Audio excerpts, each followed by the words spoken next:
Hi guys, welcome to VLane Study Platform. Fast News GS Paper 2 International റിലീഷനുമായിട്ട് ബന്ധപ്പെട്ടുള്ള ആർട്ടിക്കിളാണ് നാം at 60 marks and age of Indian alignment.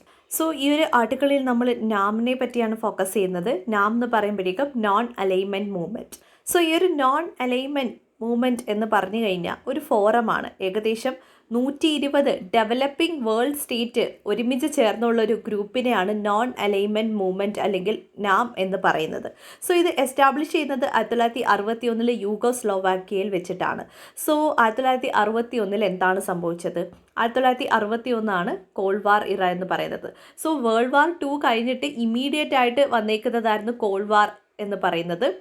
So വേൾഡിൽ 2 power block ആയിരുന്നു create ചെയ്തിട്ടുള്ളത്. ഒന്നെന്ന് വെച്ച് കഴിഞ്ഞാൽ US ലെഡ് ആയിട്ടുള്ള ഒരു ആക്സിസ് പവറും, സെക്കൻഡ് എന്ന് വെച്ച് കഴിഞ്ഞാൽ USSRും. സോ അന്നുള്ള മറ്റ് രാജ്യങ്ങൾക്കുള്ള ഓപ്ഷൻ ഇതിൽ ഏത് ബ്ലോക്കിൽ ചേരണം എന്നുള്ളതായിരുന്നു ഇല്ലേ. എന്നാൽ 1961 ഒരു ഡെവലപ്പിംഗ് കൺട്രീസ് എല്ലാം കൂടി ഒരുമിച്ച് ചേർന്നിട്ട് നാം രൂപീകരിക്കുകയും ഈ 2 ബ്ലോക്കിലും ചേരാതെ ന്യൂട്രലായിട്ട് നിൽക്കാൻ തീരുമാനിക്കുകയും ചെയ്തു. സോ ഈ 2 ബ്ലോക്കിൽ ഫോക്കസ് ചെയ്യാതെ, അതായത് ഈ ഒരു കോൾഡ് വാർ എന്ന് പറയുന്ന ആ ഒരു ബ്ലോക്സിൽ പെട്ടുപോകാതെ സ്വന്തം രാജ്യങ്ങളുടെ ഡെവലപ്മെൻറ്റിനെ ഫോക്കസ് ചെയ്ത് മുന്നോട്ട് പോകാനായിട്ടായിരുന്നു ഈ ഒരു ഗ്രൂപ്പ് തീരുമാനിച്ചിട്ടുണ്ടായിരുന്നത്. സോ ഇത് ക്രിയേറ്റ് ചെയ്തേക്കുന്നത് 5 ലീഡേഴ്സാണ്. ഫസ്റ്റ് എന്ന് വെച്ച് കഴിഞ്ഞാൽ യൂഗോസ്ലോവിയ പ്രസിഡൻ്റ് ആയിട്ടുള്ള Joseph Broz, Indian prime minister ആയിട്ടുള്ള Jawaharlal Nehru, Egypt second president ആയിട്ടുള്ള Gamal Abdel Nasser, Ghana first president ആയിട്ടുള്ള Kwame Nkrumah, Indonesia first president ആയിട്ടുള്ള സുകാർണോ. സോ ഈ ഒരു 5 ലീഡേഴ്സ് ബിലീവ് ചെയ്ത് എന്താണെന്ന് വെച്ച് കഴിഞ്ഞാൽ ഡെവലപ്പിംഗ് കൺട്രീസ് കോൾഡ് വാറിൻ്റെ ഒരു ബ്ലോക്കിലും, അതായത് വെസ്റ്റേൺ ബ്ലോക്കിലാണെങ്കിലും ഈസ്റ്റേൺ ബ്ലോക്കിനാണെങ്കിലും അതിനെ ചേർന്ന് നിന്ന് ഒരു ഗ്രൂപ്പ് ഫോം ചെയ്യരുത് എന്നുള്ള ഡിസിഷനായിരുന്നു എടുത്തിരുന്നത്. സോ പ്രിലിംസ് പോയിന്റ് ഓഫ് വ്യൂവിൽ ഈ പേരുകൾ, ഈ ഒരു 5 ലീഡേഴ്സിൻ്റെ പേരുകൾ ഓർത്ത് വെക്കുക. ഈ ഒരു നാമിൻ്റെ ഇന്നത്തെ റെലവൻസ് നോക്കുകയാണെങ്കിൽ ഇപ്പം പോസ്റ്റ് കോൾഡ് വാർ ടൈം ആണില്ലേ ഇപ്പോഴത്തെ ടൈം എന്ന് പറയുന്നത്. സോ അതിൻ്റെ ആ ഒരു ഐഡൻറ്റിറ്റി ആണെങ്കിൽ ആ ഒരു പർപ്പസ് ആണെങ്കിൽ നമ്മൾ അസസ് ചെയ്ത് നോക്കുമ്പോഴേക്കും നമുക്ക് മനസ്സിലാക്കാൻ പറ്റുന്നത് ഈ ഒരു വേൾഡിലെ എക്കണോമിക് ഓർഡറിൽ ഇവരുടെ ആ ഒരു വോക്കൽ എത്തിച്ചേരുന്നുണ്ടോ? നമുക്ക് ഒരുപാട് ഇനിക്വാളിറ്റീസ് കാണാം ഇല്ലേ. അതായത് ഡെവലപ്പിംഗ് കൺട്രീസിന് ഇപ്പോഴും അവിടെ ആ ഒരു വോയിസ് ഉയർത്തിയാൽ തന്നെയും പിന്നീട് എന്ത് ചെയ്യാണ്, കോംപ്രമൈസ് ആവുകയാണ് ചെയ്യുന്നത് അല്ലേ. ഇതാണ് നമ്മളിപ്പം കാണുന്നൊരു കണ്ടീഷൻ എന്ന് പറയുന്നത്. ഇത് കൂടാതെ തന്നെ ഇപ്പോഴും 2 പവർ ബ്ലോക്സുകളുണ്ട്. ഒരു ബൈപോളാരിറ്റി നമുക്ക് ഈ ഒരു വേൾഡിൽ കാണാൻ പറ്റും. എസ്പെഷ്യലി ഒരു സൈഡിൽ US നിൽപ്പുണ്ട്, ഇപ്പുറത്തെ സൈഡിൽ ചൈനയും റഷ്യയും ഫ്രണ്ട്സായിട്ട് നിൽപ്പുണ്ട്. ഒപ്പം തന്നെ ചൈനയുടെ ആ ഒരു അഗ്രഷൻ തന്നെ നമുക്ക് ഒരുപാട് ന്യൂസിൽ കാണാൻ പറ്റും. റീസെൻ്റായിട്ട് ഓക്കസ് ഗ്രൂപ്പ് ക്രിയേറ്റ് ചെയ്തിട്ടുണ്ടായിരുന്നു ഇല്ലേ. ഈ ഒരു ഓക്കസ് ഗ്രൂപ്പ് എന്ന് പറയുമ്പോൾ ഓസ്ട്രേലിയ, UK, US ചേർന്നിട്ടുള്ളൊരു മിലിറ്ററി അലയൻസ് ആണ്. സോ ഇതിൽ എന്താണ്, UKയും US ആദ്യമായിട്ടൊരു ടെക്നോളജി എന്ത് ചെയ്യാണ്, ഓസ്ട്രേലിയ എന്ന് പറയുന്ന രാജ്യത്തിന് കൊടുക്കുവാണ്. സോ ഇങ്ങനെ ഷെയർ ചെയ്യുമ്പോഴേക്കും, എസ്പെഷ്യലി ആ ഒരു ന്യൂക്ലിയർ സബ്മറൈൻ്റെ ആ ഒരു ടെക്നോളജി ഷെയർ ചെയ്യുമ്പോഴേക്കും ഓസ്ട്രേലിയയുടെ ആ ഒരു സ്ട്രാറ്റജിക് ലൊക്കേഷൻ നോക്കുവാണെങ്കിൽ എന്താണ്, സൗത്ത് ചൈന സീ അസസ് ചെയ്യാൻ പറ്റുമില്ലേ. സോ ആ ഒരു റീജിയനിൽ ഒരു സർവേലൻസ് ആണ് ഈ ഒരു USഉം UK ഒക്കെ ഉദ്ദേശിക്കുന്നത്. സോ ഓസ്ട്രേലിയ അവരുടെ ഒരു ബേസ് ആണെന്ന് തന്നെ പറയാം. സോ ചൈന ഇതിനെ പ്രൊവോക്ക് ചെയ്തിട്ട് പറഞ്ഞിട്ടുണ്ട്, ഇത്തരത്തിലുള്ള രീതിയിലുള്ള സർവേലൻസിന് വേണ്ടിയുള്ള ഐഡിയാസ് കൊണ്ടുവരികയാണെങ്കിൽ വീണ്ടും ഒരു കോൾഡ് വാർ ടൈം ക്രിയേറ്റ് ചെയ്യപ്പെടും എന്നാണ് ചൈന വാൺ ചെയ്തിട്ടുള്ളത്. സോ ഇത്തരത്തിൽ ഇൻഡോ പസഫിക് റീജിയൻസിൽ ഒരു ടെൻഷൻ ക്രിയേറ്റ് ചെയ്യുന്നത് നമുക്ക് കാണാൻ പറ്റും. ഇത് കൂടാതെ തന്നെ യൂറോപ്പും ഏഷ്യയും ഈ റീജിയൻസിൽ ഒരു മൈഗ്രേഷൻ കാണാൻ പറ്റും. ലാർജ് സ്കെയിലുള്ള മൈഗ്രേഷനാണ് നടക്കുന്നത്. പല റീജിയനിലും ഇപ്പം എന്താണ്, മൈഗ്രൻ്റ് ക്രൈസിസ് ഉണ്ട്. ഇപ്പം തന്നെ റീസെൻ്റായിട്ട് ഇന്നത്തെ ന്യൂസ് പേപ്പറിലാണെങ്കിൽ തന്നെയും ബെലാറസും പോളണ്ടും തമ്മിലുള്ള ഫൈറ്റ് കാണാം. ഇതും മൈഗ്രൻ്റ് ക്രൈസിസ് തന്നെയാണ്. ഇത് കൂടാതെ തന്നെ എത്നിക് കോൺഫ്ലിക്റ്റുകളുണ്ട് പല വേൾഡിലുള്ള ഡിഫറെൻറ്റ് പാർട്ടിൽ. എക്സാമ്പിളായിട്ട് പറഞ്ഞു കഴിഞ്ഞാൽ ഇപ്പോൾ പാലസ്തീൻ ഇഷ്യൂസ് ആണെങ്കിലും, എസ്പെഷ്യലി ജ്യൂസിൻ്റെ കേസ് ആണെങ്കിലും, ഒപ്പം തന്നെ റോഹിംഗ്യ, മയമാറിലെ റോഹിംഗ്യ ക്രൈസിസ് ആണെങ്കിലും, ചൈനയിലെ ആ ഒരു ഷിങ്ഷിയാൻ പ്രോവിൻസിലുള്ള ഉയ്ഗൂർ മുസ്ലിംസിൻ്റെ ക്രൈസിസ് ആണെങ്കിലും, ഇതെല്ലാം തന്നെ എത്നിക് കോൺഫ്ലിക്റ്റുകളാണ്. കൂടാതെ തന്നെ ഗ്ലോബൽ ക്ലൈമറ്റ് ചേഞ്ചുമായി ബന്ധപ്പെട്ടുള്ള ഇഷ്യൂസ് ഉണ്ട്. ഇത് തന്നെ പല രാജ്യങ്ങൾക്കിടയിൽ ഇഷ്യൂസ് ക്രിയേറ്റ് ചെയ്യുന്നുണ്ട്. ഇത് കൂടാതെ തന്നെ എന്താണ്, US പോളിസി തന്നെ ആണെങ്കിലും ചേഞ്ച് ചെയ്യപ്പെടുകയാണ്. ഇപ്പം എന്താണ്, വാക്സിൻ ടൈമിൽ പ്രൊട്ടക്ഷനിസം കൊണ്ടുവന്നിട്ടുണ്ടായിരുന്നു ഇല്ലേ. സോ അവരുടെ പോപ്പുലേഷനെ വാക്സിനേറ്റ് ചെയ്തിട്ട് അവർക്കുള്ള സ്റ്റോക്കും കഴിഞ്ഞിട്ട് വേണമെങ്കിൽ ഞങ്ങൾ എക്സ്പോർട്ട് ചെയ്യാം, ഇത്തരത്തിലുള്ള രീതിയിലുള്ള കാര്യങ്ങൾ കൊണ്ടുവന്നിട്ടുണ്ടായിരുന്നു. ഒപ്പം തന്നെ മിഡിൽ ഈസ്റ്റിലുള്ള ന്യൂക്ലിയറൈസേഷൻ, എല്ലാ കാര്യങ്ങളിലും US-ൻ്റെ ആ ഒരു പോളിസിയിലുള്ള ചേഞ്ചസ് നമുക്ക് കാണാൻ പറ്റും. ഈവൻ ഇറാൻ നോക്കുവാണെങ്കിൽ ഇപ്പോഴും എൻറിച്ച് യുറേനിയം നടക്കുവാണ്. 2050 ഇറാൻ ന്യൂക്ലിയർ ഡീല് എന്താണ് ഉദ്ദേശിച്ചതെന്ന് പോലും നമുക്ക് മനസ്സിലാവുന്നില്ല. വീണ്ടും ഇറാൻ എന്താണ് ന്യൂക്ലിയർ ഡീലിലേക്ക് വരുന്നുണ്ട്. പക്ഷേ അറ്റ് ദ സെയിം ടൈം അവിടെ എന്താണ് യുറേനിയത്തിൻ്റെ ആ ഒരു എൻറിച്ച്മെൻറ്റ് കൂടിക്കൊണ്ടിരിക്കുകയാണ്. ഏകദേശം 20% എത്തിയെന്നാണ് ന്യൂസിൽ പറയുന്നത്. ഇത് കൂടാതെ തന്നെ കുറേ എക്കണോമിക് മിലിറ്ററി ഗ്രൂപ്പിംഗ്, മൾട്ടിപ്പിൾ ആയിട്ടുള്ള റീജിയണൽ ഗ്രൂപ്പിംഗ് ഫോം ചെയ്യുന്നുണ്ട്. എക്സാമ്പിളായിട്ട് പറഞ്ഞു കഴിഞ്ഞാൽ ക്വാഡ് ഗ്രൂപ്പിംഗ്, ഓക്കസ് ഗ്രൂപ്പിംഗ്, ഇങ്ങനെയുള്ള പല പല റീജിയണൽ ഗ്രൂപ്പ് വരുന്നതോട് കൂടി എന്താണ് ഇൻ്റർനാഷണൽ ഗ്രൂപ്പായിട്ടുള്ള world trade organisation, world health organisation, അവിടെ ഒരു റെലവൻസ് നഷ്ടമായിക്കൊണ്ടിരിക്കുകയാണ്. സോ ഇത്തരത്തിലുള്ള കാര്യങ്ങളാണ് ഇന്നത്തെ ജിയോ പൊളിറ്റിക്സിൽ സംഭവിച്ചുകൊണ്ടിരിക്കുന്നത്. സോ ഈ ഒരു ടൈമിൽ നാമിന് ഒരു ഐഡൻറ്റിറ്റി കൊണ്ടുവരേണ്ടത് വളരെ അത്യാവശ്യമാണ്. ഒപ്പം തന്നെ ആ ഒരു നാമിൻ്റെ ആ ഒരു പർപ്പസ് എന്താണ്, ഡെവലപ്പിംഗ് കൺട്രീസിനെ ഒരേ പ്ലാറ്റ്ഫോമിൽ കൊണ്ടുവന്നിട്ട് അവരുടെ വോയിസ് കൊണ്ടുവരിക എന്നുള്ളതാണ്. സോ ആ ഒരു ലക്ഷ്യം എത്രത്തോളം സാധിക്കുന്നുണ്ട്, ഇത്തരത്തിലുള്ള കാര്യങ്ങളാണ് ഈ ഒരു ടൈമിൽ റീഅസസ് ചെയ്യേണ്ടത്. Next article GS paper 3 environment and ecology related ആർട്ടിക്കിളാണ് the numbers game. So COP26 പറ്റിയാണ് പറയുന്നത്. സോ COP26 നമ്മൾ ഒരുപാട് പ്ലെഡ്ജ് നടത്തിയിട്ടുണ്ടായിരുന്നു അല്ലേ? പക്ഷേ നമ്മൾ ഫേസ് ചെയ്യുന്ന ക്ലൈമറ്റ് റിസ്ക് എന്താണ്? എസ്പെഷ്യലി ഇന്ത്യ നോക്കുവാണെങ്കിൽ തന്നെയും ഇപ്പം ഗ്ലേഷ്യൽ മെൽറ്റിംഗ് ഉണ്ട് അല്ലേ? ഹിമാലയ റീജിയനിൽ ഗ്ലേഷ്യൽ ലേക്സ് ഫോം ചെയ്യുന്നുണ്ട്. ഇത് പിന്നീട് ഗ്ലേഷ്യൽ ബേസ്റ്റായിട്ട് മാറും, ഔട്ട് ബേസ്റ്റായിട്ട് മാറും. അതാണ് ഉത്തരാഖണ്ഡിലെ ഫ്ലഡിന് റീസൺ ആയിട്ടുള്ളത്. ഇത് കൂടാതെ തന്നെ ഗ്ലേഷ്യൽ മെൽറ്റിംഗ് ഉണ്ട്. ഈ ഒരു മെൽറ്റിംഗ് കാരണം ഈ ഒരു മെൽറ്റഡ് ആവുന്നത് റിവേഴ്സിലേക്കായിരിക്കും അഡീഷണൽ ആയിട്ട് വാട്ടർ വരുന്നത് ഇല്ലേ? ഈ ഒരു വാട്ടർ ഫ്ലോ മാത്രമല്ല, ഈ ഒരു റിവേഴ്സ് ഒരുപാട് സെഡിമെൻറ്റ്സ് കൊണ്ടുവന്ന് ഇടുന്നുണ്ട്. ഇങ്ങനെ സെഡിമെൻറ്റ്സ് വർഷങ്ങളായി കൊണ്ടിടുമ്പോഴേക്കും ഈ ഒരു റിവേഴ്സിൻ്റെ ക്യാരിയിങ് കപ്പാസിറ്റി കുറയും. സോ ഒരു ടൈമിൽ റിവേഴ്സ് ഗ്ലേഷ്യൽ മെൽറ്റിംഗ് കാരണം അഡീഷണൽ വാട്ടർ കൊണ്ടുവരുന്നുണ്ട്. അറ്റ് ദ സെയിം ടൈം അടുത്ത ഏരിയയിൽ ഈ റിവേഴ്സ് തന്നെ സെഡിമെൻറ്റ്സും ഫോം ചെയ്യുകയാണ്. സോ ഈ ഒരു റേറ്റ് ഇൻക്രീസ് ചെയ്യുന്നത് കൊണ്ട് തന്നെ എന്താണ്, ഈ ഒരു റിവേഴ്സിന് പിന്നീട് ഈ ഒരു സെഡിമെൻറ്റ്സ് കാരണം ആ ഒരു നാച്ചുറൽ വേയിലൂടെ പോകാൻ പറ്റത്തില്ല. അപ്പോൾ എന്ത് ചെയ്യും, റിവറിൻ്റെ ആ ഒരു കോഴ്സ് അങ്ങ് തിരിക്കും. ഇതാണ് ബീഹാറിലെ ആ ഒരു ഫ്ലഡിന് റീസൺ ആയിട്ടുള്ളത്. ആ ഒരു കോശി റിവറിൻ്റെ ആ ഒരു കോഴ്സ് മാറിയത് കൊണ്ടാണ് എന്ത് സംഭവിക്കുന്നത്, ഈ ഒരു ബീഹാറിൽ ഇത്രയും ഫ്ലഡ് ക്രിയേറ്റ് ചെയ്യുന്നത്. ഈ ഒരു റിവർ സിസ്റ്റം മാത്രമല്ല, അതിൻ്റെ ട്രിബ്യൂട്ടറീസും ഇത്തരത്തിൽ എന്ത് ചെയ്യാറുണ്ട്, കോഴ്സ് ചേഞ്ച് ചെയ്യാറുണ്ട്. സോ ഇത്തരത്തിലുള്ള കാര്യങ്ങൾ കാരണം ഫ്ലഡ് ഉണ്ടാവുമില്ലേ? ഒപ്പം തന്നെ ഈ ഒരു റിവർ അഡീഷണൽ വാട്ടർ എവിടെ കൊണ്ടാണ് ചേർക്കുന്നത്, ഓഷ്യൻസിലായിരിക്കും. സോ സീ ലെവലും ഇൻക്രീസ് ചെയ്യും. സോ ഈ ഒരു കോസ്റ്റൽ റീജിയനിലുള്ള ജനങ്ങളെല്ലാം തന്നെ പിന്നീട് ഇൻറ്റേർണൽ പാർട്ടിലേക്ക് പോകുമില്ലേ? ഇൻറ്റേർണൽ പാർട്ടിലേക്ക് പോകുമ്പോഴേക്കും സോഷ്യോ പൊളിറ്റിക്കൽ കോൺഫ്ലിക്റ്റ് ഉണ്ടാവും. ഇത്തരത്തിൽ മൂവ് ചെയ്യുന്ന ആ ഒരു ജനങ്ങളെ, അതിപ്പം ലാൻഡ് സ്ലൈഡ് ആണെങ്കിലും ഏത് ഡിസാസ്റ്റർ കാരണം മൂവ് ചെയ്യുന്ന ആ ഒരു ജനങ്ങളെ, ആ ഒരു ഗ്രൂപ്പ് ഓഫ് പോപ്പുലേഷനെ നമുക്ക് എൻവയോൺമെൻറ്റ് റെഫ്യൂജീസ് എന്ന് വിളിക്കാം. സി ഒരു ടേം ഹിന്ദുവിൽ ആദ്യമായിട്ട് വരുന്നത് ഘോരമോരയെ പറ്റി പറയുമ്പോഴാണ്. സോ എന്താണ് ഈ ഘോരമോര? അത് ഞാൻ കമൻറ്റ് സെക്ഷനിൽ കൊടുക്കാം, ഒന്ന് നോക്കിയേക്കാം കേട്ടോ. സോ ഇത്തരത്തിലുള്ള കാര്യങ്ങളൊക്കെ മെയിൻസിൽ കൊണ്ടുവരികയാണെങ്കിൽ കുറച്ചും കൂടി ഡിഫറെൻ്റ് ആയിട്ട് നമുക്ക് ആൻസർ ചെയ്യാൻ പറ്റും. ഈവൻ റീസെൻ്റ് ആയിട്ട് ഇപ്പം നടന്നിട്ടുള്ള ചെന്നൈയിലെ ഫ്ലഡ് തന്നെ എന്താണ് ഇൻഡിക്കേറ്റ് ചെയ്യുന്നത്, നമ്മുടെ മൺസൂൺ പാറ്റേൺ ഓൾട്ടർ ചെയ്യുകയാണില്ലേ? സെപ്റ്റംബറിൽ റെയിൻഫാൾ നമുക്ക് ലഭിക്കുന്നുണ്ടായിരുന്നു. അതായത് ഈ ഒരു റീട്രീറ്റിംഗ് മൺസൂൺ എന്ന് പറയുന്നത് ഡിലേ ആയതുകൊണ്ടാണ് സെപ്റ്റംബർ റെയിൻഫാൾ ഉണ്ടായത്.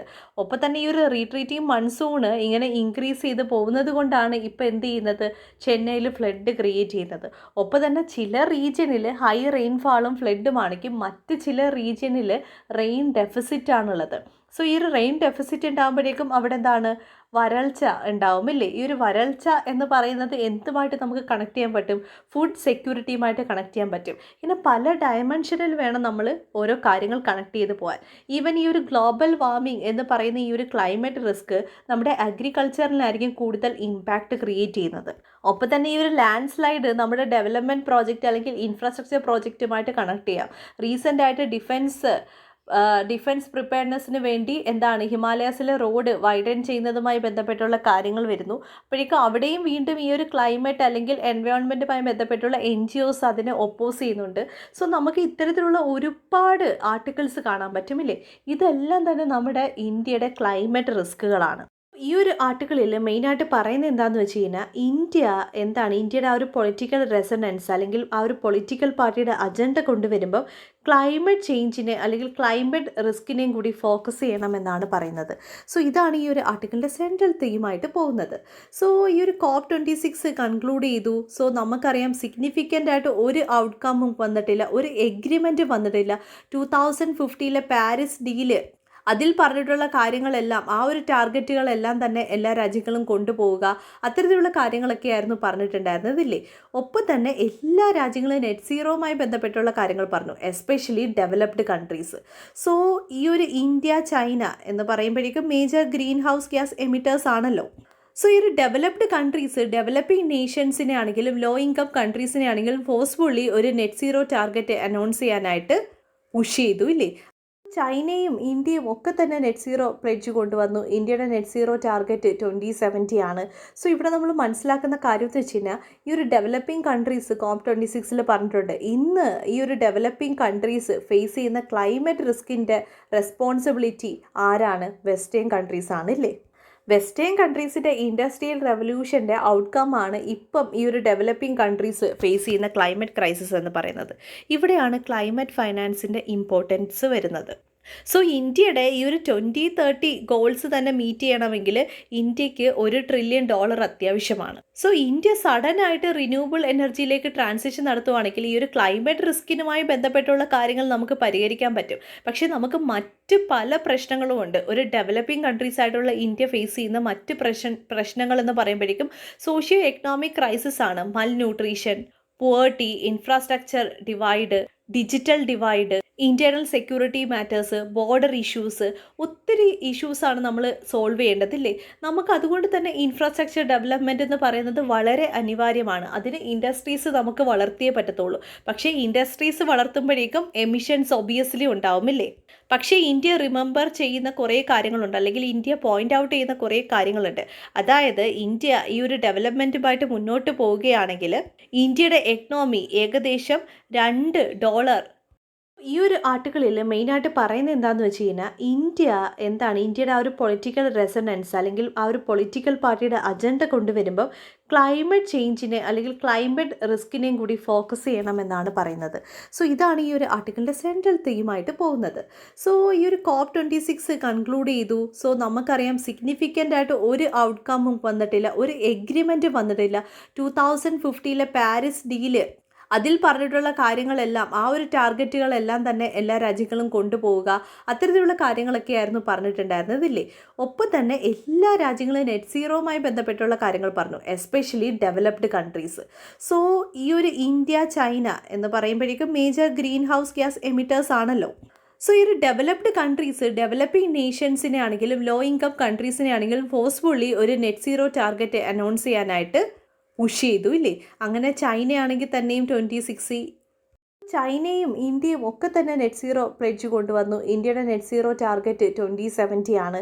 സോ ഇവിടെ നമ്മൾ മനസ്സിലാക്കുന്ന കാര്യം എന്ന് വെച്ച് കഴിഞ്ഞാൽ ഈ ഒരു ഡെവലപ്പിംഗ് കൺട്രീസ് COP26 പറഞ്ഞിട്ടുണ്ട്, ഇന്ന് ഈ ഒരു ഡെവലപ്പിംഗ് കൺട്രീസ് ഫേസ് ചെയ്യുന്ന ക്ലൈമറ്റ് റിസ്കിൻ്റെ റെസ്പോൺസിബിലിറ്റി ആരാണ്? വെസ്റ്റേൺ കൺട്രീസ് ആണ് ഇല്ലേ.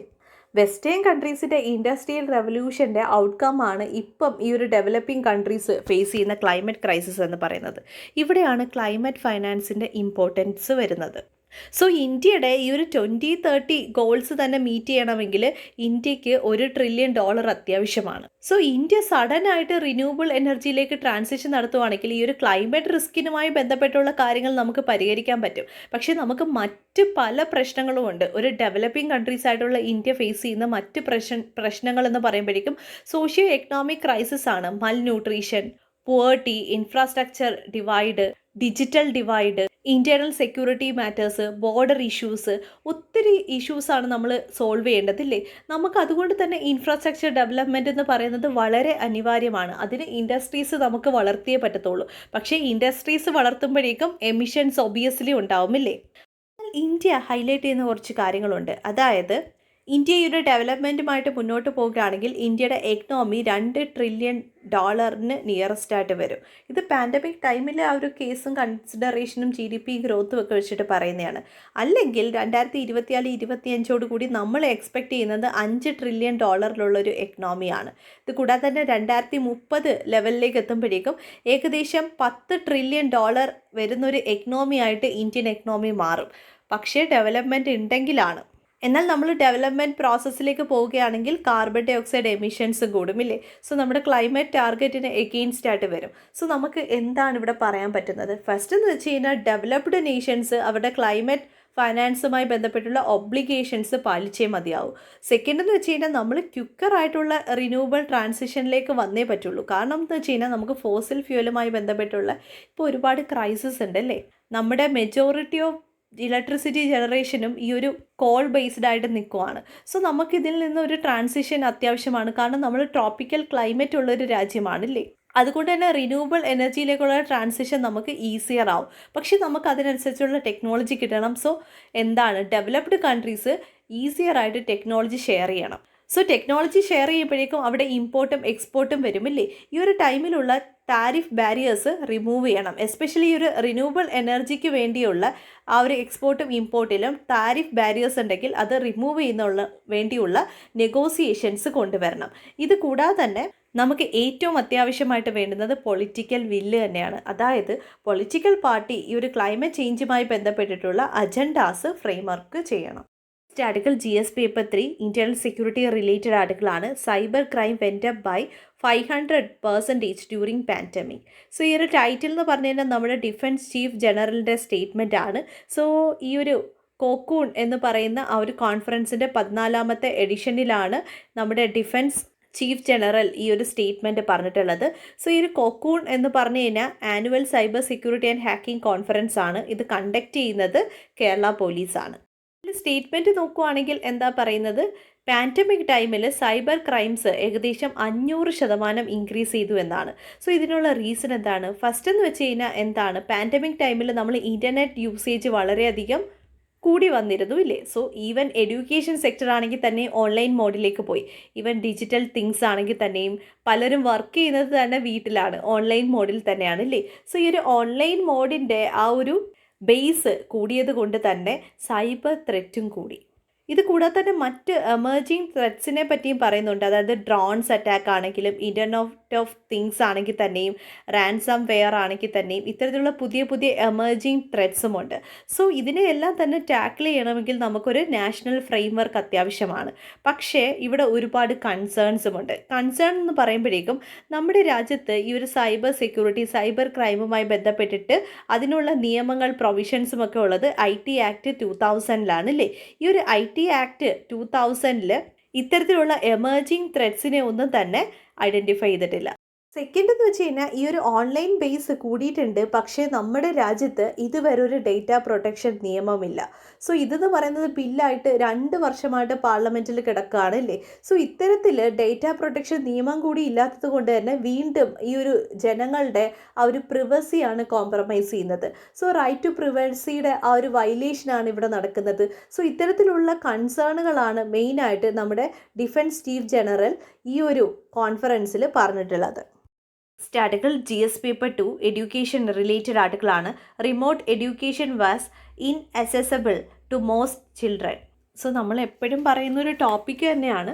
എന്നാലും ഇതിലെ ഡേറ്റാസൊക്കെ ഒന്ന് നമുക്ക് നോക്കി വെക്കാം. സോ ആ ഒരു ഇൻഫോഗ്രാഫിക്കിലാണ് ഈ ഒരു ഡേറ്റാസ് പറയുന്നത്.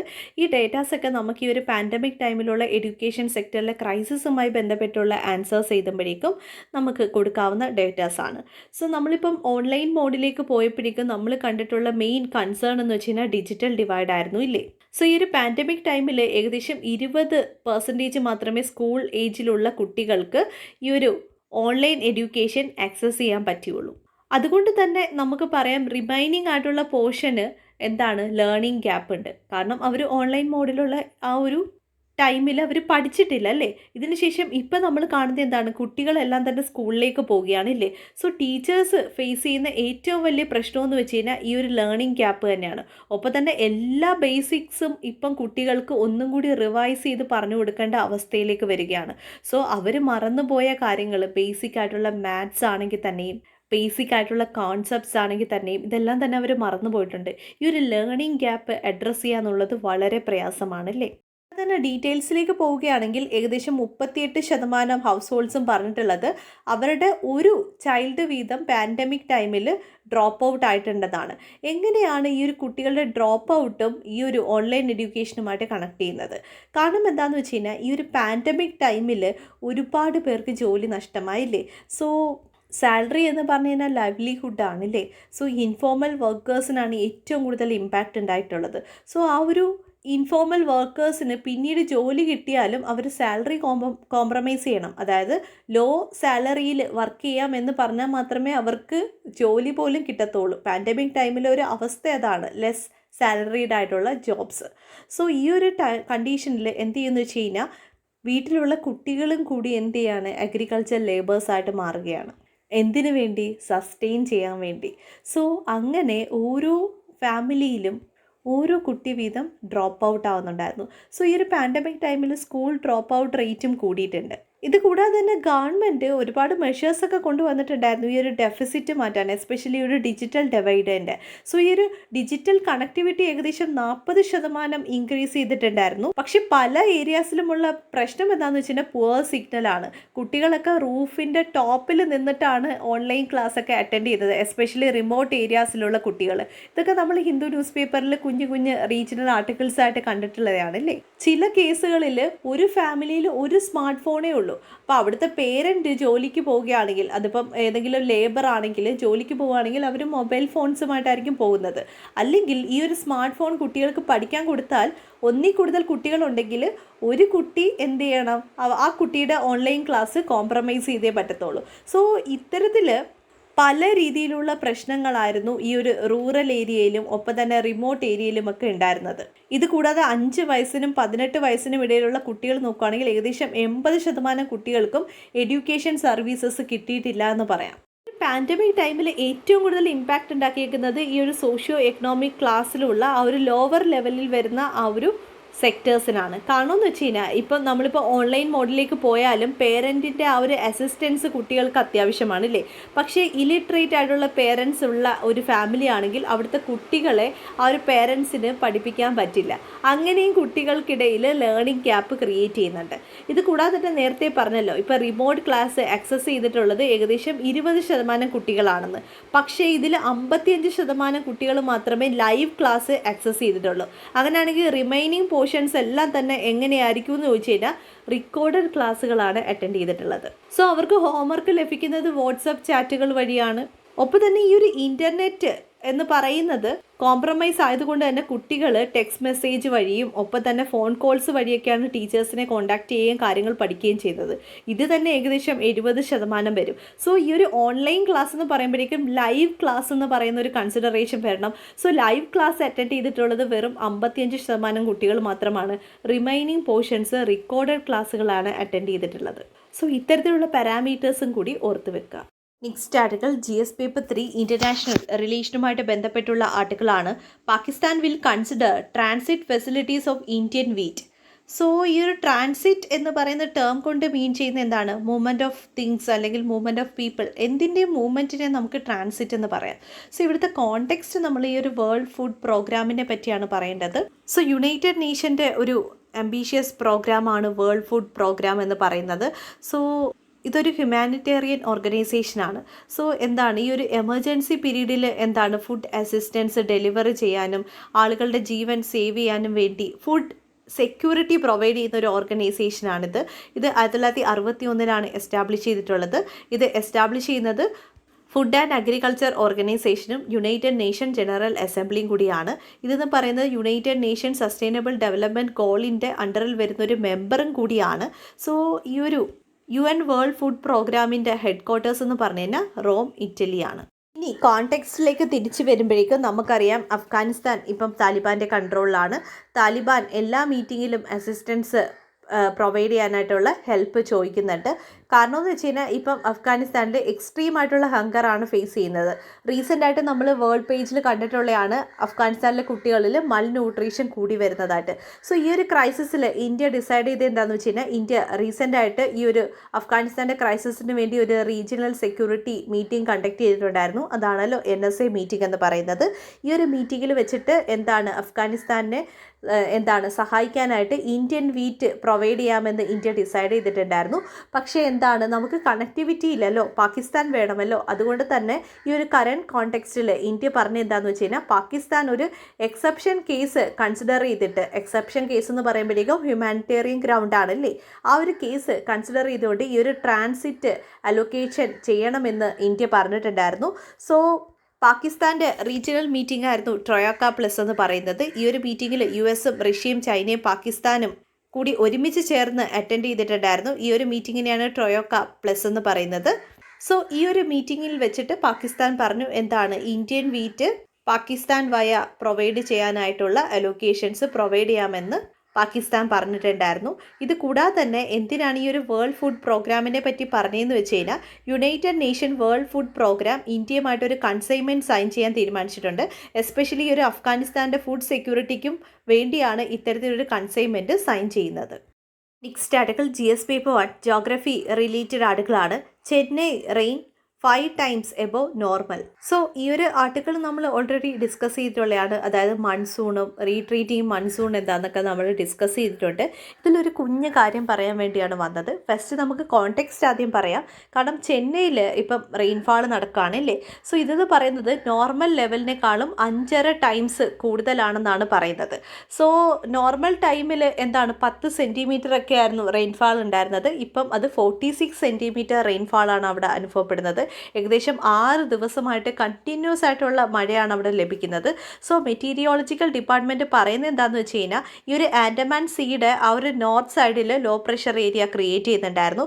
ഒപ്പം തന്നെ ഇപ്പം ഫ്രഷ് നോട്ടിഫിക്കേഷനിൽ പറയുന്നത് എന്താണെന്ന് വെച്ച് കഴിഞ്ഞാൽ ഈ ഒരു ആൻഡമാൻ സീയുടെ സൗത്ത് റീജിയനിലും സൗത്ത് ഈസ്റ്റ് ബേ ഓഫ് ബംഗാളിലും ഇത്തരത്തിലുള്ള ലോ പ്രഷർ സോൺസ് ക്രിയേറ്റ് ചെയ്യുന്നുണ്ട്.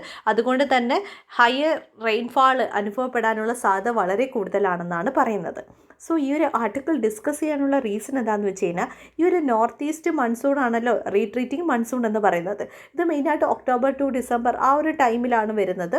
സോ ഈ ഒരു കാറ്റിന് നമ്മൾ എവിടാണോ കാറ്റ് വന്ന് നിൽക്കുന്നത് അതനുസരിച്ച് നമ്മൾ ആ കാറ്റിനെ വിളിക്കാറുണ്ട്. നോർത്ത് ഈസ്റ്റ് എന്ന് പറയുമ്പോഴേക്കും ഈസ്റ്റേർലി വിൻഡ്സ് എന്ന് പറയാൻ പറ്റും. സോ ഇത് ഈസ്റ്റേർലി എന്താണ് ഈ ഒരു ബേ ഓഫ് ബംഗാളിൽ നിന്നുള്ള മോയ്സ്ചർ ക്യാരി ചെയ്തിട്ടാണ് എന്ത് ചെയ്യുന്നത് ഈ ഒരു റീജിയനിലെല്ലാം തന്നെ മഴ കൊടുക്കുന്നത്. സോ ഈ ഒരു നോർത്ത് ഈസ്റ്റ് മൺസൂണെ തമിഴ്നാട്ടിൽ എന്താണ് പ്രൈമറി മൺസൂൺ എന്നാണ് വിളിക്കുന്നത്. സോ നമുക്കറിയാം ഈ ഒരു സൗത്ത് വെസ്റ്റ് മൺസൂണ് എന്ത് ചെയ്യും, കേരളത്തിൻ്റെ ആ ഒരു കോസ്റ്റൽ റീജിയനിലേക്ക് വന്നിട്ട് 2 ബ്രാഞ്ചായിട്ട് തിരിയും ഇല്ലേ, അറേബ്യൻ സീയും ബേ ഓഫ് ബംഗാൾ ബ്രാഞ്ചുമായിട്ട് തിരിയും. സോ ഈ ഒരു വെസ്റ്റേൺ ഗട്ട്സിൽ വന്ന് തട്ടുന്നത് കൊണ്ട് തന്നെ ധാരാളം മഴ ലഭിക്കുന്നത് ആ ഒരു റീജിയനിലായിരിക്കും. കേരളത്തിൻ്റെ കോസ്റ്റിലും ആ ഒരു കോസ്റ്റൽ റീജിയൻസിലായിരിക്കും മഴ ലഭിക്കുന്നത്. അതായത് ഒരു വെസ്റ്റേൺ ഗട്ട്സ് കവർ ചെയ്യുന്ന എല്ലാ സ്റ്റേറ്റിലും മഴ ലഭിക്കുമില്ലേ. സോ ഇതിന് തൊട്ടിപ്പുറത്ത് നിൽക്കുന്ന സ്റ്റേറ്റുകളെല്ലാം തന്നെ റെയിൻ ഷാഡോ റീജിയനാണ്. സോ ഈ ഒരു സൗത്ത് വെസ്റ്റ് മൺസൂണ് ഇന്ത്യയിലേക്ക് കയറുമ്പോഴേക്കും, അതായത് മൺസൂൺ ക്ലൈമറ്റ് സ്റ്റാർട്ട് ചെയ്യുമ്പോഴും ഈ ഒരു തമിഴ്നാടു റീജിയനിൽ മഴ ലഭിക്കുന്നില്ല. കാരണം തമിഴ്നാടു എന്ന് പറഞ്ഞു കഴിഞ്ഞാൽ റെയിൻ ഷാഡോ റീജിയനാണ്. സോ ഈ ഒരു റെയിൻ ഷാഡോ എന്താണെന്ന് നമുക്കറിയാമല്ലോ. സോ എന്താണ് ഈ ഒരു തമിഴ്നാടു റീജിയനിലുള്ള ആ ഒരു വാട്ടർ ടേബിളൊക്കെ റിവൈവ് ചെയ്തതും അവിടെ അത്യാവശ്യമുള്ള ആ ഒരു മഴയും കാര്യങ്ങളൊക്കെ ലഭിക്കുന്നത് നോർത്ത് ഈസ്റ്റ് മൺസൂൺ വരുന്നത് കൊണ്ടാണ്. അതുകൊണ്ടാണ് ഈ ഒരു നോർത്ത് ഈസ്റ്റ് മൺസൂണെ തമിഴ്നാടിൻ്റെ പ്രൈമറി മൺസൂൺ എന്ന് വിളിക്കുന്നത്. Article GS paper 3 environment and ecology related ആർട്ടിക്കിളാണ്. Negotiator at COP26 brain storm over draft. So COP26 conclude ചെയ്യുകയാണ്. സോ ഒരുപാട് ഡിസ്കഷൻസ് ഒക്കെ നടന്നിട്ടുണ്ടായിരുന്നു ഇല്ലേ. സോ ഈ ഒരു നെഗോഷിയേറ്റേഴ്സ് എല്ലാം തന്നെ ഡിസ്കഷൻ കണ്ടിന്യൂ ചെയ്തുകൊണ്ടിരുന്നതായിരുന്നു. ഈ ഒരു ഡിസ്കഷൻ്റെ ഒരു ഫൈനൽ എഗ്രിമെൻറ്റ് എന്താണെന്ന് വെച്ച് കഴിഞ്ഞാൽ ഒരു ഡ്രാഫ്റ്റ് കൊണ്ടുവരികയായിരുന്നു. സോ എന്തൊക്കെ ഡിസ്കസ് ചെയ്തിട്ടുണ്ടോ അതെല്ലാം കൂടി എന്താണ് ബ്രെയിൻ സ്റ്റോം വഴി ഒരു ഡ്രാഫ്റ്റായിട്ട് ക്രിയേറ്റ് ചെയ്തിട്ടുണ്ട്. സോ എല്ലാ രാജ്യങ്ങളിലും ഈ ഒരു ഡ്രാഫ്റ്റിൽ പറഞ്ഞിട്ടുള്ള ഓരോ സെൻറ്റൻസ് അല്ലെങ്കിൽ ഓരോ വേർഡും ഫോളോ ചെയ്യണം എന്നാണ് പറഞ്ഞിട്ടുള്ളത്. സോ നമുക്ക് മനസ്സിലാവുന്ന കാര്യം എന്ന് വെച്ച് കഴിഞ്ഞാൽ ഒരു ഫൈനൽ എഗ്രിമെൻറ്റും ഇല്ലാതെയാണ് എന്ത് ചെയ്തത് ഈ ഒരു COP26 കൺക്ലൂഡ് ചെയ്തേക്കുന്നത്. കാരണം ഇപ്പോൾ പാരീസ് എഗ്രിമെൻറ്റ് നോക്കുമ്പോഴേക്കും അവിടെ ഒരു ട്രീറ്റിയും എഗ്രിമെൻറ്റും കാര്യങ്ങളുമൊക്കെ ഉണ്ടായിരുന്നു ഇല്ലേ? പക്ഷേ ഈ ഒരു COP26 എന്താണ് ഓരോ കാര്യങ്ങൾ 2015 പറഞ്ഞിട്ടുള്ള ആ ഒരു ഡീല് ഇംപ്ലിമെൻറ്റ് ചെയ്യാനുള്ള ഗൈഡൻസ് ആണ് കൊടുത്തിട്ടുള്ളത്. COP26 പറ്റി പറയുമ്പോഴേക്കും ഏറ്റവും കൂടുതൽ ഇമ്പാക്റ്റ് ഉണ്ടാക്കിയിരിക്കുന്നത് ഇന്ത്യക്കും ചൈനയ്ക്കുമാണെന്ന് പറയാം. ഇന്ത്യക്കും ചൈനയ്ക്കും എന്നല്ല, ഓൾമോസ്റ്റ് ഡെവലപ്പിംഗ് കൺട്രീസിനും ലോ ഇൻകം കൺട്രീസിനുമാണ് ഇത്തരത്തിലുള്ള ഇമ്പാക്റ്റ് ക്രിയേറ്റ് ചെയ്തിട്ടുള്ളത്. കാരണം എന്താണെന്ന് വെച്ച് കഴിഞ്ഞാൽ ഡെവലപ്ഡ് കൺട്രീസ് ഓൾറെഡി എമിറ്റ് ചെയ്തേക്കുന്ന റിസൾട്ടാണ് ഈ ഒരു ക്ലൈമറ്റ് ചേഞ്ച് എന്ന് പറയുന്നത്. പക്ഷേ ഈ ഒരു ഡെവലപ്ഡ് നേഷൻസ് അതിന് പരിഹാരമായിട്ട് ക്ലൈമറ്റ് ഫൈനാൻസ് പ്രൊവൈഡ് ചെയ്യാമെന്ന് പറഞ്ഞിട്ടുണ്ടായിരുന്നു. പക്ഷേ 2020 കൂടി എന്താണ് 100 ബില്യൺ പ്രൊവൈഡ് ചെയ്യാമെന്നായിരുന്നു മുമ്പത്തെ ഡീലിൽ പറഞ്ഞിട്ടുള്ളത്. ഈ പ്രോമിസ് പോലും ഈ ഒരു ഡെവലപ്ഡ് കൺട്രീസ് പാലിച്ചിട്ടില്ല.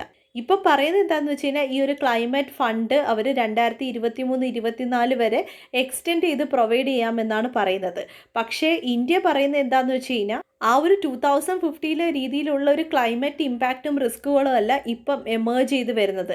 അതുകൊണ്ട് തന്നെ ഈ ഒരു 2025 ശേഷവും ഇത്തരത്തിലുള്ള ഫണ്ടിങ് അത്യാവശ്യമാണെന്നാണ് ഡെവലപ്പിംഗ് നേഷൻസ് പറയുന്നത്. ഇനി COP26 ബന്ധപ്പെട്ടുള്ള ഫാക്റ്റുകൾ പറയുകയാണെങ്കിൽ നെക്സ്റ്റ് COP27 കണ്ടക്ട് ചെയ്യാൻ പോകുന്നത് ഈജിപ്തിലാണ്. സോ 2022 COP എഡിഷൻ വരുന്നത് ഈജിപ്തിലും 2023 COP എഡിഷൻ വരുന്നത് UAEയിലുമാണ്. അതായത് COP28 UAEയിലുമാണ് കണ്ടക്ട് ചെയ്യാൻ ഡിസൈഡ് ചെയ്തിട്ടുള്ളത്. സോ ഈ ഒരു ഫാക്റ്റും കൂടി ഓർത്ത് വെക്കുക. Next article GS paper 3 economy related ആർട്ടിക്കിളാണ്. Industrial output falls 2.6% in September. So ഈ ഒരു ആർട്ടിക്കിളിൽ എന്താ പറയുന്നതെന്ന് വെച്ച് കഴിഞ്ഞാൽ ഇൻഡസ്ട്രിയൽ ഔട്ട്പുട്ടിനെ പറ്റിയാണ്. So index of industrial output എന്ന് പറയുന്ന ഈ ഒരു ഇൻഡെക്സ് ഒരു ഇൻഡിക്കേറ്ററാണ്. ഒരു ഗിവൺ പീരീഡ് ഓഫ് ടൈമിൽ ഓരോ പ്രോഡക്റ്റ് ഇൻഡസ്ട്രിയൽ പ്രോഡക്ട്സിൽ എത്ര വോളിയൂം ഓഫ് പ്രൊഡക്ഷൻ ഉണ്ട് അത് കാണിക്കുന്ന ഇൻഡെക്സ് ആണ് ഇൻഡെക്സ് ഓഫ് ഇൻഡസ്ട്രിയൽ പ്രൊഡക്ഷൻ എന്ന് പറയുന്നത്. സോ ഇത് പബ്ലിഷ് ചെയ്യുന്നത് മിനിസ്ട്രി ഓഫ് സ്റ്റാറ്റിസ്റ്റിക്സിൻ്റെ അണ്ടറിൽ വരുന്ന NSO, അതായത് നാഷണൽ സ്റ്റാറ്റിസ്റ്റിക്സ് ഓർഗനൈസേഷനാണ്. സോ ഇതിൽ വരുന്ന ബ്രോഡ് സെക്ടേഴ്സ് എന്ന് പറയുമ്പോഴേക്കും മൈനിങ് വരും, മാനുഫാക്ചറിങ് വരും, ഇലക്ട്രിസിറ്റി വരും. അങ്ങനെയുള്ള ആ ഒരു സെക്ടേഴ്സും കോർ സെക്ടേഴ്സും ഇവരുടെ എല്ലാം തന്നെ വോളിയം എത്രത്തോളം പ്രൊഡക്ഷൻ വോളിയം ഉണ്ടോ ആ ഒരു പ്രൊഡക്ഷൻ വോളിയത്തിനെ മെഷർ ചെയ്യുന്നതാണ് IIP എന്ന് പറയുന്നത്. ഈ ഒരു ഇൻഡെക്സ് മിനിസ്ട്രി ഓഫ് ഫൈനാൻസും RBIയും ഒക്കെ പോളിസി മേക്കിങ്ങിന് വേണ്ടി ഉപയോഗിക്കാറുണ്ട്. സോ ഈ ഒരു ഇൻഡെക്സിൻ്റെ സിഗ്നിഫിക്കൻസ് എന്താണെന്ന് വെച്ച് കഴിഞ്ഞാൽ ഇപ്പോൾ ഗുഡ്സിൻ്റെ പ്രൊഡക്ഷൻ കുറയുകയാണെങ്കിൽ ഗവൺമെൻറ്റിന് അത് മനസ്സിലാക്കിയിട്ട് എന്ത് ചെയ്യാൻ പറ്റും, ആ ഒരു കമ്പനീസിനൊക്കെ ഇൻസെൻറ്റീവ്സ് കൊടുക്കുമ്പോഴേക്കും എന്ത് ചെയ്യാൻ പറ്റും, നമുക്ക് ആ ഒരു പ്രൊഡക്ഷൻ റിവൈവ് ചെയ്യാൻ പറ്റും. പ്രൊഡക്ഷൻ എന്ന് പറയുമ്പോഴേക്കും അത് കണക്ട് ചെയ്യുന്നത് GDPയുമായിട്ടാണ്.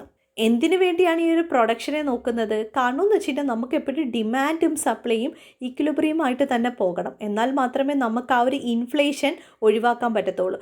ഡിമാൻഡും സപ്ലൈയും അതിൻ്റെ ആ ഒരു ഇക്വിലിബ്രിയം ബ്രേക്ക് ചെയ്യുമ്പോഴാണ് നമ്മുടെ എക്കണോമിയിൽ ഇൻഫ്ലേഷൻ ക്രിയേറ്റ് ചെയ്യുന്നത്. സോ ഗവൺമെൻറ്റിന് പ്രോപ്പറായിട്ട് ഇൻഡസ്ട്രിയൽ ഔട്ട്പുട്ടിൽ ഉണ്ടാവുന്ന ഫ്ലക്ച്വേഷൻസ് മനസ്സിലാക്കാൻ വേണ്ടിയാണ് ഇത്തരത്തിലുള്ള മെഷർമെൻറ്റ്സ് ക്രിയേറ്റ് ചെയ്തിട്ടുള്ളത്. സോ ഇപ്പം RBI ആണെങ്കിൽ RBIക്ക് മോണിറ്ററി പോളിസി ഉണ്ട്, സെൻട്രൽ ഗവൺമെൻറ്റിന് ഫിസിക്കൽ പോളിസി ഉണ്ട്. സോ ഈ ഒരു പോളിസിയിൽ എന്തൊക്കെ മെഷർമെൻറ്റ് കൊണ്ടുവരാം എന്നുള്ള ഇൻഡിക്കേഷൻസ് ആണ് ഇത്തരത്തിലുള്ള ഇൻഡെക്സുകൾ നമുക്ക് തരുന്നത്. സോ ഇന്ത്യയിലെ ഇൻഡസ്ട്രിയൽ ഔട്ട്പുട്ട് 2.6% കുറഞ്ഞു എന്നാണ് ഈ ഒരു ഇൻഡെക്സ് പറയുന്നത്. മറ്റൊരു കാര്യം കൂടി പറയുന്നുണ്ട്, ഈ ഒരു ഇൻഡെക്സ് അതായത് ഇൻഡസ്ട്രിയൽ ഔട്ട്പുട്ട് കുറഞ്ഞു, ഒപ്പം തന്നെ റീറ്റെയിൽ ഇൻഫ്ലേഷൻ 4.4% കൂടി എന്നും പറയുന്നുണ്ട്. സോ ഈ ഒരു ഇൻഡസ്ട്രിയൽ ഔട്ട്പുട്ട് കുറഞ്ഞു എന്ന് വെച്ച് കഴിഞ്ഞാൽ എന്താണ്, പ്രൊഡക്ഷൻ കുറഞ്ഞു എന്നാണില്ലേ. സോ നമ്മുടെ എക്കണോമിയിൽ നോക്കുവാണെങ്കിൽ ഡിമാൻഡ് കൂടിയിട്ടുണ്ട്, പക്ഷേ ഈ ഒരു റോ മെറ്റീരിയലിൻ്റെ ഷോർട്ടേജ് കാരണം സപ്ലൈ അതിനനുസരിച്ച് മീറ്റ് ചെയ്യാൻ പറ്റുന്നില്ല. സോ ഡിമാൻഡും സപ്ലൈയും തമ്മിലുള്ള ഇക്വിലിബ്രിയം കുറയുന്നുണ്ട്. സോ ഒരു സൈഡിൽ ഡിമാൻഡ് കൂടുന്നുണ്ട്, പക്ഷേ പ്രൊഡക്ഷൻ കുറഞ്ഞത് കൊണ്ടും റോ മെറ്റീരിയൽസിൻ്റെ അവൈലബിലിറ്റി കുറവുള്ളത് കൊണ്ടും സപ്ലൈ കൂട്ടാൻ പറ്റുന്നില്ല. സോ സപ്ലൈ കുറവായത് കൊണ്ട് തന്നെ എന്ത് ചെയ്യും, സാധനങ്ങളുടെ വില കൂട്ടി വെക്കും. കാരണം വാങ്ങാൻ ആൾക്കാരുണ്ട്. അതുകൊണ്ട് തന്നെ എന്താണ്, വില കൂട്ടി വെച്ചാലും സാധനങ്ങൾ വിറ്റഴിഞ്ഞു പോകുമില്ലേ. ആ ഒരു കണ്ടീഷൻ വന്നതുകൊണ്ട് തന്നെ സാധനങ്ങളുടെ വില കൂടി. ഇത്തരത്തിലുള്ള ഇൻഫ്ലേഷനെയാണ് നമ്മൾ ഡിമാൻഡ് പുൾ ഇൻഫ്ലേഷൻ എന്ന് പറയുന്നത്. സോ നമ്മുടെ എക്കണോമിയിൽ ഇപ്പം ഡിമാൻഡ് പുൾ ഇൻഫ്ലേഷനാണുള്ളത്. അതിൻ്റെ മെയിൻ റീസൺ എന്ന് വെച്ച് കഴിഞ്ഞാൽ ഇൻഡസ്ട്രിയൽ ഔട്ട്പുട്ട് കുറഞ്ഞതാണ്. സോ ഇന്നലത്തെ ആർട്ടിക്കിൾസിൽ ഇത്രയും ടോപ്പിക്കായിരുന്നു ഉണ്ടായിരുന്നത്. സോ ഇത് കൺസെപ്റ്റുകളെല്ലാം മനസ്സിലായെന്ന് വിശ്വസിക്കുന്നു. ക്ലാസ്സുകളുമായി ബന്ധപ്പെട്ടുള്ള സജഷൻസ് കമൻറ്റ് സെക്ഷനിൽ പറയാവുന്നതാണ്. Thank you so much.